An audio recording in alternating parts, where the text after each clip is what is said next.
கிறிஸ்துவுக்குள் மிகவும் பிரியமான தெய்வ பிள்ளைகளை, பரலோக மன்னா நிகழ்ச்சியின் மூலம் உங்களை சந்திப்பதில் என் இறுதியின் கர்த்தருக்குள் மிகுந்த மகிழ்ச்சி அடைகிறது. உங்கள் எல்லாரையும் இயேசு கிறிஸ்துவின் இன்ப இனி நாமத்தினாலும் கிராஸ் டிவி ஊழியங்கள் சார்பாக என் அன்பின் வாழ்த்துக்கள். இன்றைய பரலோக மன்னா, நீ செய்வதெல்லாம் வாய்க்கும். என் அன்பு தெய்வ பிள்ளைகளே, நீங்கள் செய்கிற காரியங்கள் நடக்குதா வாய்க்குதா அப்படின்னு கேட்டால் நிறைய பேர் சொல்லுவாங்க, இல்லை நான் செய்கிறது எதுவுமே வாய்க்கலை. ஏன் வாய்க்கலை? எப்போ வாய்க்கும்? என் அன்பு தெய்வ பிள்ளைகளே, நம்ம செய்வதெல்லாம் வாய்க்கணும்னா நம்ம லைஃப் மாறணும். எப்படி மாறணும்? வேத வசனத்தின்படி வாழ்க்கை வாழ மாறணும். வேதம் சொல்லுது, சங்கீதம் 3 வசனத்தை நீங்கள் வாசித்து பார்த்தீங்கன்னா, கர்த்தருடைய வேதத்தில் இரவும் பகலும் தியானமாக இருக்கிற மனுஷன் பாக்கியவான், அவன் செய்வதெல்லாம் வாய்க்கும். நீங்கள் கர்த்தருடைய வேதத்தில் பிரியமாக இருந்து இரவும் பகலும் அதில் தியானமாக இருந்தீங்கன்னா, நீங்கள் என்ன செய்வீங்களோ அதை எல்லாத்தையும் கர்த்தர் வாய்க்க பண்ணுவா. கிறிஸ்துவுக்குள் மிகவும் பிரியமான தெய்வ பிள்ளைகளே, இன்றைக்கு இந்த நாளிலிருந்து நீங்கள் இதுவரை என்னென்ன காரியம் செய்தீங்களோ அத்தனையும் கர்த்தர் வாய்க்க பண்ணுவேன் என்று சொல்கிறார். வேதாமத்தில் யோசேப்புங்கிற தெய்வ மனிதன், கர்த்தர் யோசேப்போடு இருந்து அவன் செய்கிற எல்லாவற்றையும் வாய்க்க பண்ணினான். அவன் காரிய சித்தி உள்ளவனாக இருந்தான்.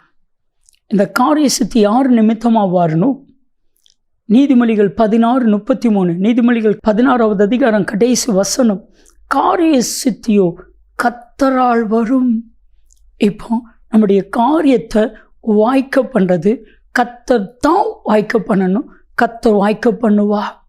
ஒரு நாள் ஒரு சகோதரன்ட்ட ஜெபம் பண்ணாங்க, பிரதர் கிட்டத்தட்ட 3 தொழில் செய்துட்டேன், 3 தொழிலும் ஃபெயிலியர் ஆயிடுச்சு. இந்த 3 தொழிலை செய்கிறதுக்கு எங்கள் அப்பா அம்மா காலில் கையில் விழுந்து நான் கொஞ்சம் பணத்தை ரெடி பண்ணினேன். என் நண்பர்களிடத்தில் கொஞ்சம் பணத்தை ரெடி பண்ணினேன். கொஞ்சம் பணத்தை சிட்டைக்கு எடுத்தேன். இப்போ அந்த 3 தொழிலும் நஷ்டமாயிடுச்சு. இப்போ எங்கள் அப்பா அம்மாட்ட எனக்கு மதிப்பு மரியாதை இல்லை. என் நண்பர்கள் யாரும் என்னை மதிக்க மாட்டேக்காங்க. கடன் வாங்கினவங்க கடனை கேட்டு தொந்தரவு பண்ணுறாங்க. என்ன பண்ணணும்னு எனக்கு தெரியலை.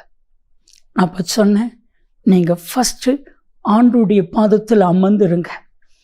ஆண்டவர் என்ன சொல்கிறாரோ அதன்படி செய்யுங்க.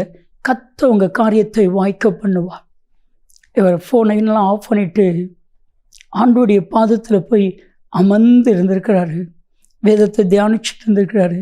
கர்த்தர் பேசியிருக்கிறார், நீ இப்படி செய்தது தவறு, உன் பிஸ்னஸை இப்படி செய்திருக்கக்கூடாது, எப்படி பிஸ்னஸை செய்யணும், பிஸ்னஸை எப்படி டெவலப் பண்ணணும், பிஸ்னஸை எப்படி ஃபாலோ பண்ணணும், பிஸ்னஸுக்கு என்னென்ன இன்வெஸ்ட் பண்ணணும். கர்த்தர் சொன்னார், நான் ஞானத்தை தருகிறேன். அதற்கப்புறம் பணம் அவர் யார்ட்டையும் வாங்கலை. ஞானத்தை கர்த்தர் கொடுத்தா, ஞானத்தின் நிமித்தமாக பிஸ்னஸை கர்த்தர் வாய்க்க பண்ணினா. என் அன்பு தெய்வ பிள்ளைகளை, உங்கள் வாழ்க்கையிலையும் அந்த பிஸ்னஸை நீங்கள் கையடிக்கிற எல்லாவற்றையும் கர்த்தர் வாய்க்க பண்ணுவார்.